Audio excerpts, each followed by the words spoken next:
Hello Lotus, and welcome back to the most informative Lotus channel on YouTube. Today's video is about 5 things you should know before buying a Lotus Elise in 2025-2026 here in the United States. If you like the idea of driving the best handling, the most engaging, the purest sports car imaginable, you should probably buy a McLaren F1. But if you have less money than that, you may want to consider the Lotus Elise. If you're new to the channel, my name is Roger and I am a massive Lotus Elise enthusiast. As you can see by this channel over the last few years, I've made loads and loads of videos about owning and driving and enjoying these cars in the United States and giving you a real sense of what it's actually like to own these things. Because there aren't that many cars here in the US, and the last ones that were built and sold here were from 2011. So it's been a really long time since there were new Elises for sale here. So if you're looking for one now, what should you know? The market has changed quite a bit since I ended production in the US in 2011. First things first, if you are considering one of these cars and want to know, is it as good as everyone says it is? The answer is yes. Since the Elise has ended production in the United States, there really hasn't been anything to fill that hole. The Alpha 4C comes close to being the right size peg for the right size Lotus Elise hole, but it doesn't fit all the way. So if the Elise is always something you've been interested in buying and you're just looking at them now in 2025, 2026, here are the things you need to know about buying one of these cars. There were 3 versions of the Elise, the S1, S2, and S3.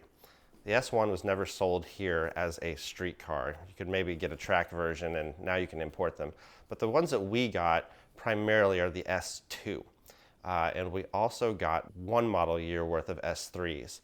And so as you're shopping for these, really we're going to be specifically looking at the Elise S2 and S3. And really we're talking about the S2 Elise. Out of the roughly 6,000-ish Elises and Exiges that were ever built and sold in the US market, less than 200 were S3s, right? So this is like 0.3% of Elise production, are going to be the S3 model, and so it's not worth a whole lot of discussion, but I do want to talk about them because they are super cool. All right, so first things first, where do you go about buying one of these cars? There are so few Elises for sale at any given time because there's so few cars. Like I said, about 6,000 in the US total from 2005 till 2011, Elises and Exiges, that at any given time there are very few cars for sale. I always check Auto Trader first because I think that it's a really good indicator of the overall market. As of today, so we're in December 2025, there are 17 Elises for sale on Auto Trader. Whenever I'm looking for them, I look at Auto Trader, I look at cars.com, but you'll also want to look at Bring a Trailer, want to look at Cars and Bids, and then probably one of the best places is the LotusTalk forum.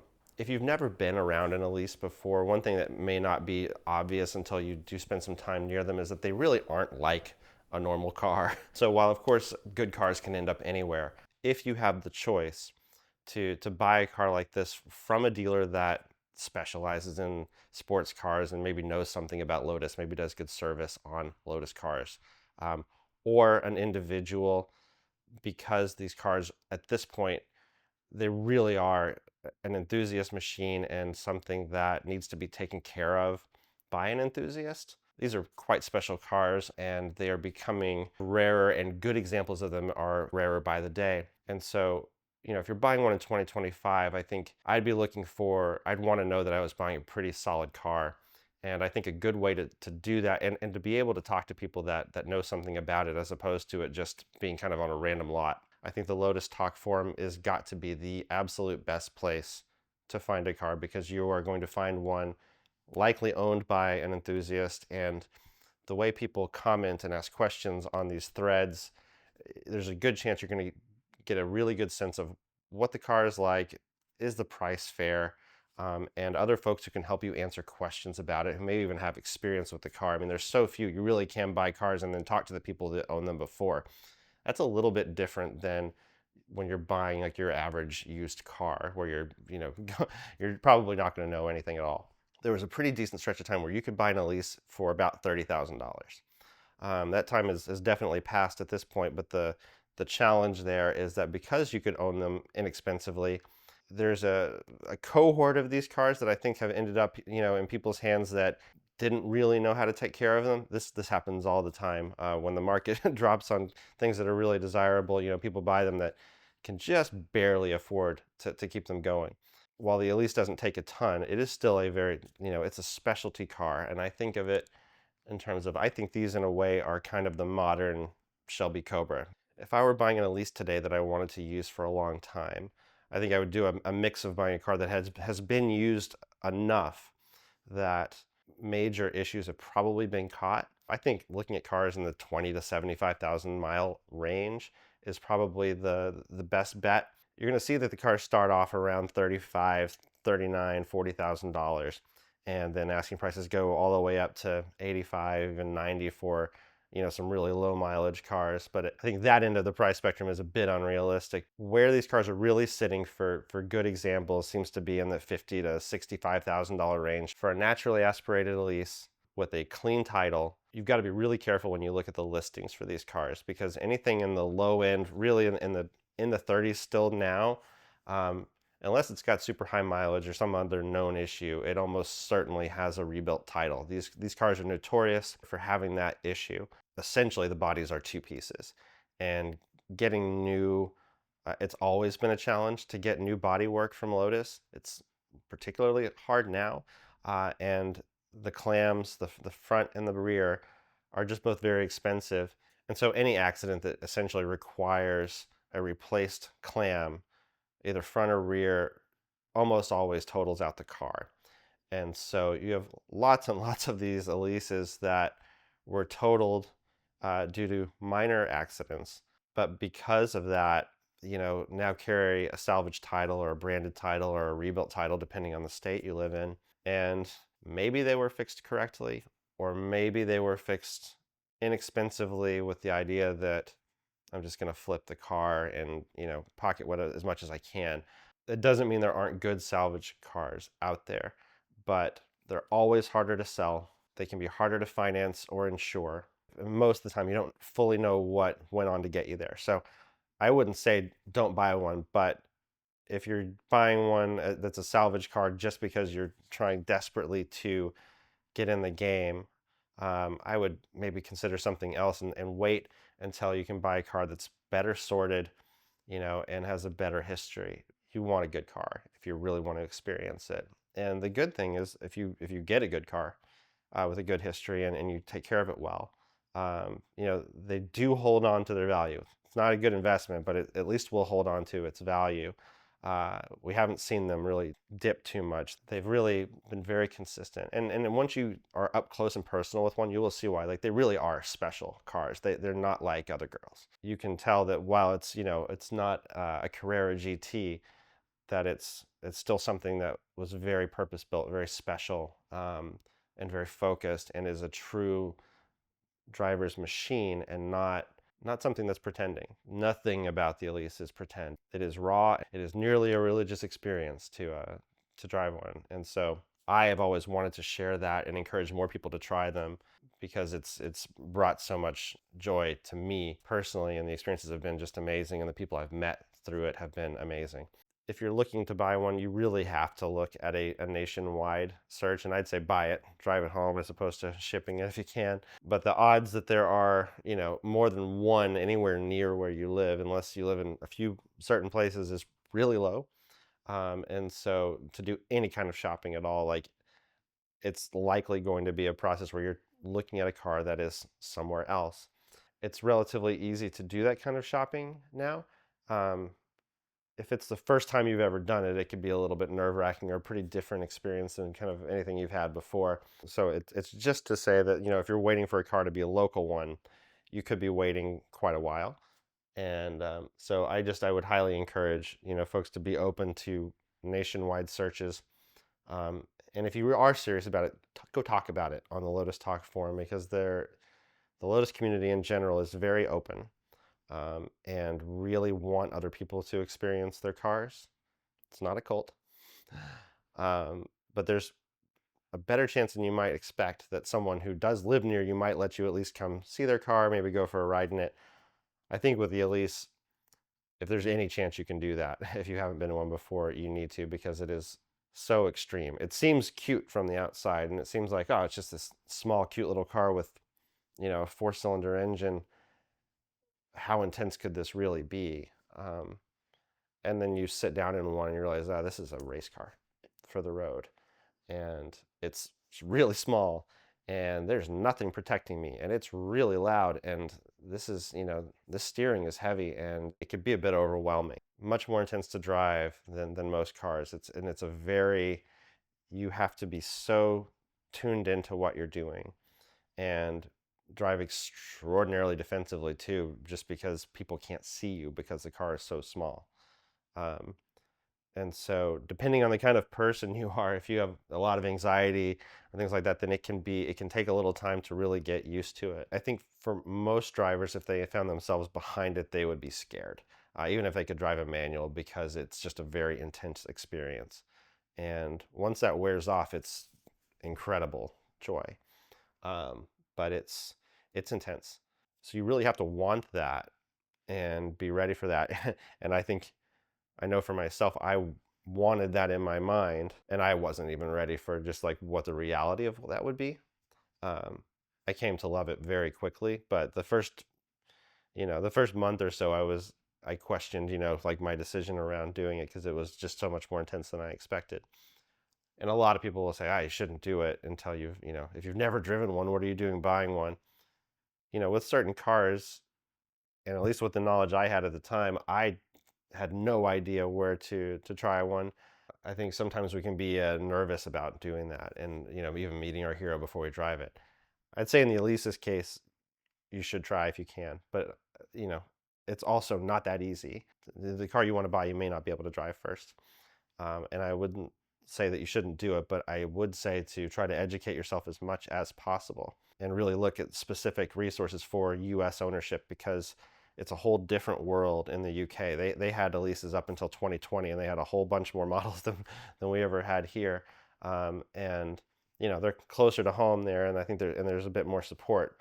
We are kind of out here on our own, and so we sort of band together as a Lotus community and do everything we can to enjoy these cars and support them. And it's really an extraordinary experience, and so I highly encourage it. The S3 I think is super cool. I personally prefer the looks of the S2 to the S3, but if I were buying one today and an S3 were an option, that would probably be the direction I would go, just because at this point I'd like the newest car possible with as much worked out as possible.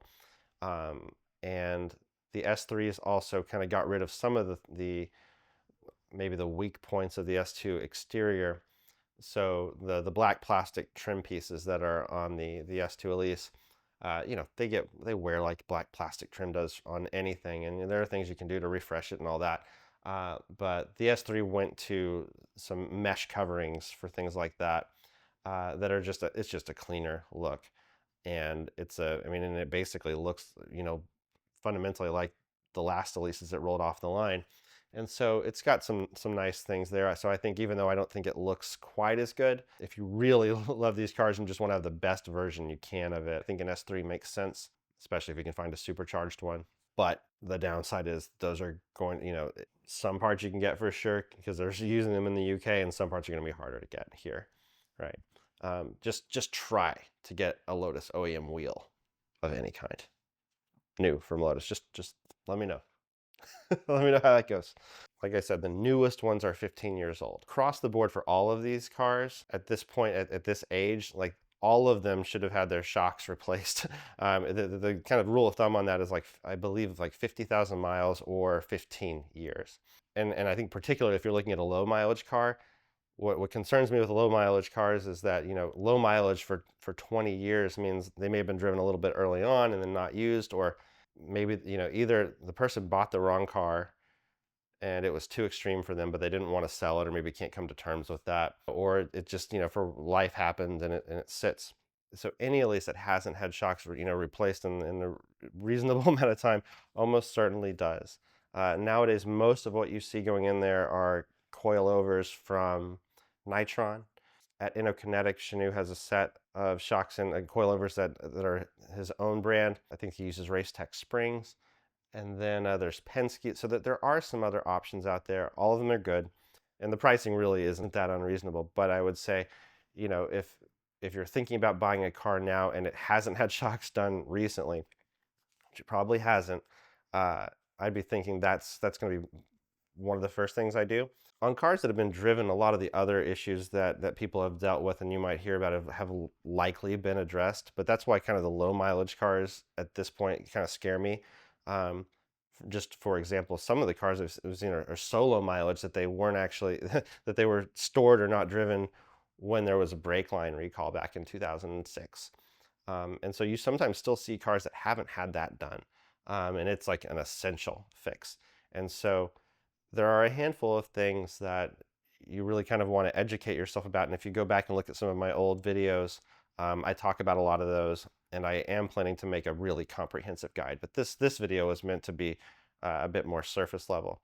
There weren't very many options for the Elise while it was sold here, especially for the S2 run. Fundamentally, you had Sport Pack or Touring Pack or both. Cars that have the Sport Pack are slightly more desirable. I wouldn't say that it's a game-changing thing. But if you can find one that has it, that's great. The wheels are more desirable than the base wheels. Aside from that, though, there really weren't many other options. There were a fairly wide variety of colors, but the challenge again with the Elise is that if you're waiting for just a particular color, you might be waiting for a very, very, very, very long time. I would almost say go ahead and buy a good car now and then just keep your eyes out for, if you want an isotope green car, for example, it can just take a while for a nice one to pop up.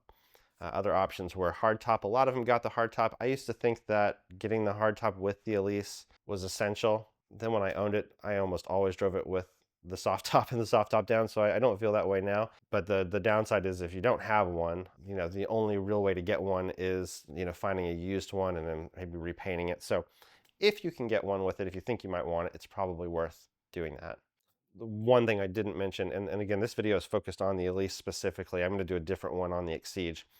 But with regards to the Elise, the one other option was that in 2008, they offered the supercharged version of the Elise alongside the regular one.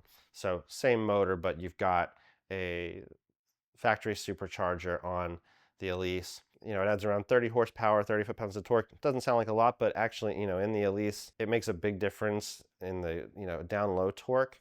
And so if you have the money for a supercharged one, there were not very many factory supercharged Elises, about 250, 260 from what, our best estimates on that. So again, coming across one is just not that likely. If you do, the price premiums really vary because again, they're so hard to price out, but I think you can expect about 10,000 more, 15,000 more for a good supercharged example. For the street, this is a great choice. For the track, it's not bad. The Exige is better because it has the intercooler that the Elise doesn't have, and so they do get heat soaked. I'm not saying don't take it to the track, but if that's really your jam, then the Exige is probably the way you want to go. There are certainly aftermarket supercharger kits for these cars.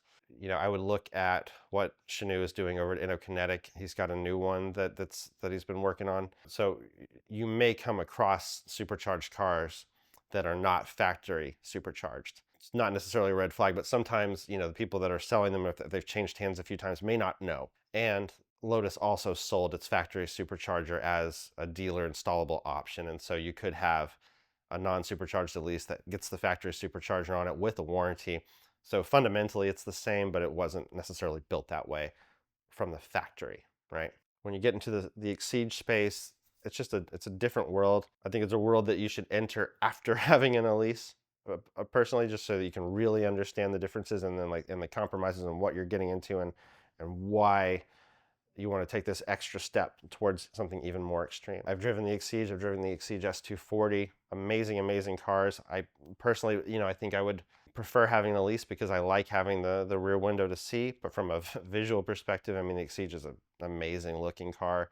And man, that supercharger and intercooler setup is so cool, and it's just so wild to see it. When you lift up the back, when you consider that this is a factory production car, I mean, it just looks so far out. So maintenance and reliability, parts availability, all of the above. Getting parts from Lotus is hard, and it's always been that way. And so that's why these cars are not great as daily drivers, because anything that goes, any Lotus parts that you need, they just may take some time to source. I think to really enjoy one of these cars, you either need to be able to do the work yourself or to find a good either independent specialty dealer or have a good, well-known Lotus shop do it. There's just not a lot of those, and the reasons are simple. The economics are just not there. That's so much the problem with Lotus across the board, is just there's not enough cars to make a whole. I mean, to from a Lotus standpoint, to do a lot of parts, and there have been really dedicated aftermarket options, and I think those are increasing now because original OEM support has dwindled so much, and people are still enjoying these cars. But it's always been a tricky market because there just aren't enough people with these cars to, be buying parts to making the parts a super profitable thing. You don't want to go into this blind and think it'll be easy, or ask questions like, well, I can get it serviced at a Toyota dealer. It's like, I mean, maybe. But the only things Toyota, I mean, really, you're talking about the transmission and the engine, which are the strongest points of the car and have the least go wrong. So those are not likely to be the issues you have with your Elise. It's more likely to be, it's more likely to be an electrical or some kind of control module issue with regards to the car itself. And that's where it gets tricky. It's got modules for everything from, like, running the radiator fans to the central door locking. And these are small production packs that, have resistors and things, and they just go over time, right? And so those are the kind of things you look out for, and that are harder and harder to source and harder to fix. But the good news is that because there's such a dedicated community around this, pretty much everything is fixable and solvable some way or another. But it will be an involved ownership experience. It's just not it's just not dropping your 911 off at the Porsche dealer and having them sort it. Like, it is a very hands-on experience, a very living, breathing, like, this is, and you've got to care about it in a way that it needs to probably mean a lot to you to do the work, to put in the money. Like, it's the kind of thing where you really got to love it, but also and understand why it's so great. And if you do, I think it can totally work out. It's just going into it knowing it's like, yeah, this is going to be, a lot to do, but it's worth it. And if you just want an easy experience, then I think I'd be going for something else. So this steps into the practicality, kind of comfort section of the car. If you've driven one already, but if you haven't, I would say that the Elise is a really comfortable car once you are inside it. But I think really prepare yourself for, like, it really is small. It's really low to the ground. It's really loud. It's a rigid, stiff car. Getting in and out, yeah, it's hard. The older you get, the harder it gets. If you have a passenger, you're going to be very, very close to them. So consider your passengers carefully. They will also be adding quite a lot of weight to the cars, maybe 5–10% lighter without them. So keep that in mind too. You might have a good air conditioner, you might not. It's a hot place to be inside. It's a very small car. The radiator lines and stuff are running right next to you in the chassis. I mean, when you rest your elbow down, and you can feel, the hot coolant kind of, throughout the car. And so you're, kind of encapsulated in this. And so, like, air conditioning is nice. And I think, and it's at best kind of spotty, right? Man, it really seems to vary people's experiences with it. I think it just kind of gets to the hand-built nature of these cars, and what's been serviced, what hasn't. It's not trivial to get in there and replace things like the condenser and all that. It just may just kind of be whatever what it is. It will ask a lot of you, but it also gives back a lot. It gives back far more than it asks of you, in my view. As you move up in terms of the model years, well, there are some differences each year. The key ones that people point out are in 2006, it went to a drive-by-wire system as opposed to a mechanical throttle cable. Some people might really prefer that mechanical throttle cable. It doesn't seem like it makes a much difference in feel. And the other difference were the move to LED taillights in 2006. So I think both look good, but most people prefer the LEDs. And then, over time, the interiors were offered with, a few more soft touch items and a few more interior upgrades, but it was very little. It wasn't that much. And to be honest, I think buying cars up until 2007 model years is probably the smartest, because that's where things were the simplest. parts support is still best. I mean, if you get into some of the special editions and anything where there were like really weird one-offs or unique cars, the California models, for example, it's like I can't even imagine how hard it is to source parts for that to replace inside if you needed to. Um, I think, you know, you have to look at like which one should I get from the standpoint of like which one can I really keep as nice as possible. This video again was really intended to be just kind of an overview of like what should be going, you know, what should you be thinking about as you buy these. It's not an in-depth buyer's guide. But other things to consider is that financing these at this point, pretty tough unless you're going through a credit union or you have a long, you know, credit history maybe with your own bank that'll do it, because typically like most car loans are, you know, they look back at, you know, about 10 years and won't really do much for cars that are older than that. And so, you know, if you're buying one of these now, and you need to finance it, like I would say figure that out in advance. Don't wait until you know, are ready to buy the car, but you know you need to finance it and you think it'll be like buying anything else. It's probably going to be harder. From an insurance standpoint, some insurance companies may have never insured one of these before because there's so few. The rates don't tend to be crazy on them, but you know, when you just things like registering and insurance and things like that can be a little bit trickier than a normal car, because I think there are systems that they use to pull up information that just, you know, the Lotus stuff isn't shared because there's just not enough information about it. And so they may just not know what it is. So yeah, so if you're financing, be really cognizant of that. And the downside of not being able to get a lot of traditional auto loans are that the rates tend to be higher, and they're already high right now. That said, look at DCU and look at PenFed. These are pretty well-known credit unions. PenFed is probably the one that people talk about the most for, you know, for used sports car loans. They're really, because they will do a traditional car loan even on something older. So so yeah, check out penfed.org. Not sponsored, but they're good at this. So as far as like modern driving assistance, so these cars have ABS, and that's it. You're talking about a manual steering rack, no power steering. Most people that are buying now have never driven a car without power steering. You know, there's some of the cars had a traction control, but again, most really have got it is you and the car, and that is it. And that's what makes it so awesome. But it is such a focused experience. I mean, if you just want to cruise and listen to music and be able to talk on your phone in the car, like impossible. You really can't do that safely, or really at all. I mean, it's very freeing in that sense. You can kind of unplug with one of these, and that's one of the things I loved about it so much, is that when you're in it, you really are escaping from the world, because you've got to be so tuned in to both the people around you, to what the car is doing, and that ends up, you know, and then, you know, trying to have a great driving experience. It just sucks you all in from both a mental standpoint and a physical standpoint. Like it gets your, you know, your nervous system firing all the way, and it's amazing. It's absolutely the best thing about the car. But again, not everyone is looking for that. You know, it really doesn't make sense as an only car. It's hard to imagine having it as an only car really in the US for almost anyone. If you do use an Elise as your only car in the US, my hat is so off to you. I wanted to, and I couldn't do it. But it's not even because of a lack of trying. I mean, there's just some fact. I mean, I live in Boston, and so, you know, parking and driving here already a big challenge.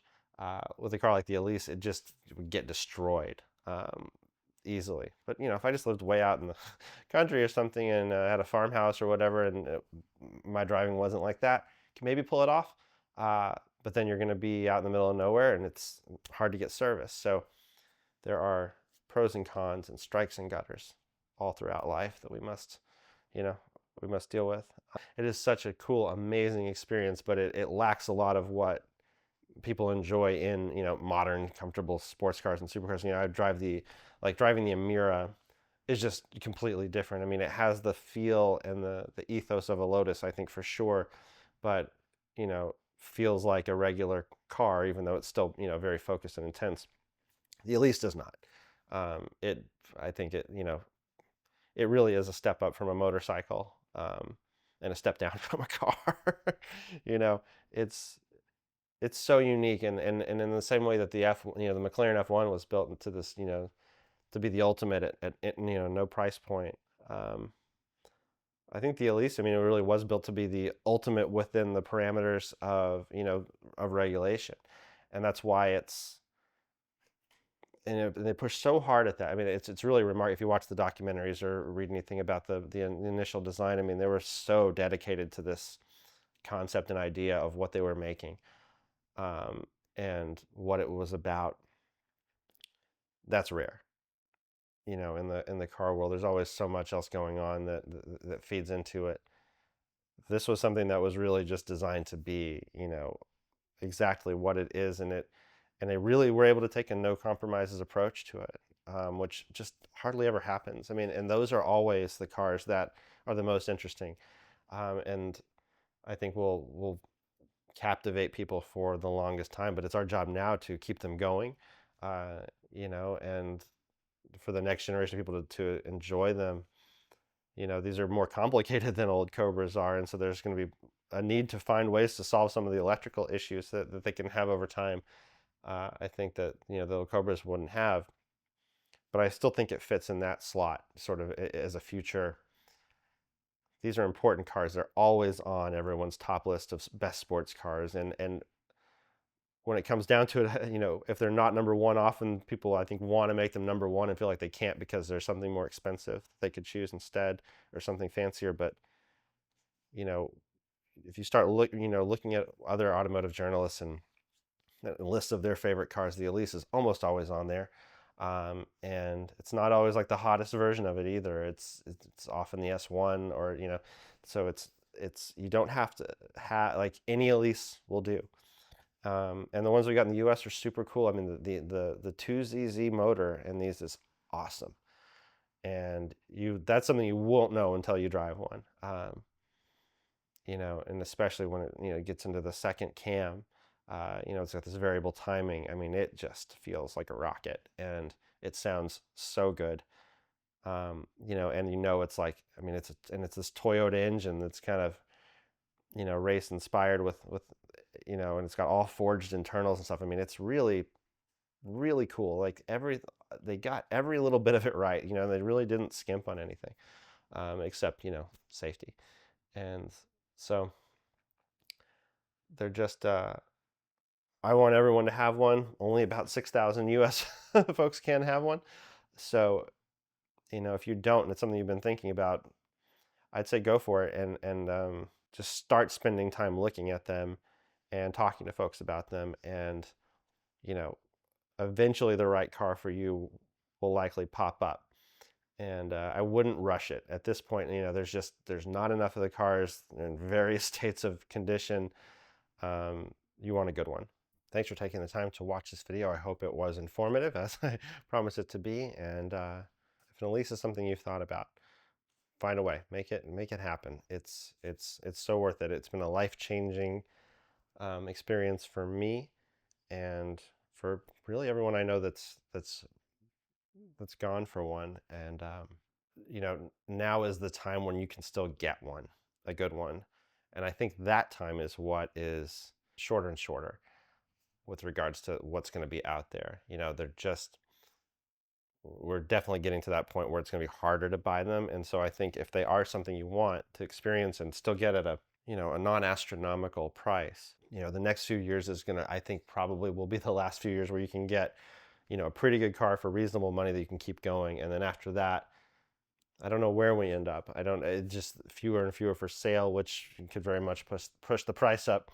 And so, or we're going to start to see cars that need a lot of work come back on the market, that just haven't been maintained. And that's the cars that have been really neglected. This becomes an economic challenge, to both sort them out and to just find the parts. And so that's why I think right now, when you can still get a good one, it's worth doing it. And so even though these are a lot more expensive than they used to be, I think the driving experience of an Elise, especially a nice one, is, you know, 60,000, 70,000. It makes perfect sense. It's a lot of money, but it's certainly, you know, I mean, drive the Emira is $100,000 car, and it's quite different, you know. But I think the Elise experience is just as valuable as that, just different. And so it punches well above its weight, but it's, you know, it's going to be a partner that has some of its, you know, own ideas too. And so it's a relationship, it's a partnership, I think, to have one and experience one. And like, but there's a lot worse things than that. It's an unbelievable experience. So thank you again for watching. And if you have a question or a comment, please share the Lotus. And thank you for watching.